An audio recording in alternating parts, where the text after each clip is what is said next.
Jeanne Zaino is with us, Bloomberg Contributor, Iona College professor. Her book coming out is brutal. Boy, Jeanne, it's been brutal. What is a brutal part of tonight's debate you will look for? I think I'm really going to be looking for is, Harris. She's got so much support from liberals who have all the time since she was nominated thought she was really going to take it to Pence in this vice presidential debate, and she was going to win. I'm looking to see if she can do that and if her prosecutorial skills really come to fruition. And for Pence, I think he's a quite underestimated debater. He was very good in the 2016 debate against Kaine. He has a background as a conservative radio talk show host where he called himself Rush Limbaugh on decaf. And nobody is better at sort of translating what Trump is thinking and doing than Mike Pence, and he's very steady. So I think the fact he's underestimated is going to help him in this debate. Jeanne, John Farrell mentioned earlier that what's profoundly changed is the idea of an election that will string out into late November and indeed even into December. Has that actually happened when you look at the numbers? Are we back to what's going to happen on a Tuesday evening? Looking at the latest NBC Wall Street Journal poll where you're seeing seniors, just as an example, 27-point lead for Biden, if you went to strictly by the numbers, you would have to say this looks like it could be a blue wave, not just at the top, but down ballot, because seniors vote in much larger numbers. If Biden's got that kind of lead, if we can trust those polls, then this is going to be a blue wave. But of course, looking back at 2016 and other elections we've seen recently around the world, these polls can also be wrong and misleading. And of course, we don't vote by popular vote. We both vote by electoral college.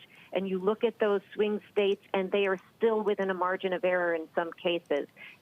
Pennsylvania, not so much, but you look at states like Michigan, Wisconsin.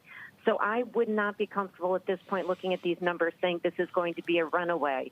I do think Biden definitely wins the popular vote, but I think we have to wait and see what happens at the electoral college level. Jeanne, we're always conditioned by experience as human beings and the stories we tell each other about what happened previously. I think some people would argue the polls were actually not that far off 4 years ago, just people's interpretation of what happened 4 years ago. Can you walk me through the lessons of 4 years ago and what you look at now? Yeah, and I'd absolutely agree. I would defend all my friends in the polling community. For the most part, those polls were within a margin of error. But I think as human beings, we naturally hear a number, ahead by any number, and people think you're going to win. And of course, these are all based on probabilities. So I would just caution everybody to read too much into these polls at this point. Number one, they are all within a margin of error. Number two, we have people voting already and voting throughout election season. So this is not just a one-time snapshot, let polls show. This is a moving target. And we've seen the amount of stories that have broken in just the last week, let alone what's going to happen in the next 4. So I think those are 2 lessons to take away. These are snapshots in time. This is an ongoing changing story, and voters can change their minds at the last minute. And, of course, third, again, we vote by electoral college. It doesn't matter at the presidential level so much what happens in New York or California. It matters what happens in those 6 to 8 swing states that will decide this election. Jeanne, what's more important for Kamala Harris, to energize the base or to convince moderates that she's not as liberal as the Trump administration is trying to paint her?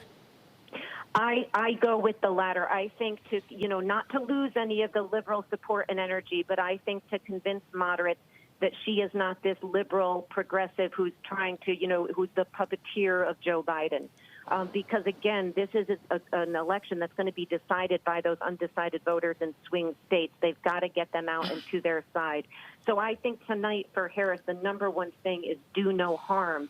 Number 2 is to continue to make the case to the American public that the Trump administration cannot be trusted to successfully get us through economically, socially, health-wise, and in all other ways this pandemic. And if he can't, the idea being if President Trump can't protect himself and his staff at the White House, how can he protect your family? I think that's the message she's got to send, but she's got to be very cautious she doesn't come across as insensitive in making that case.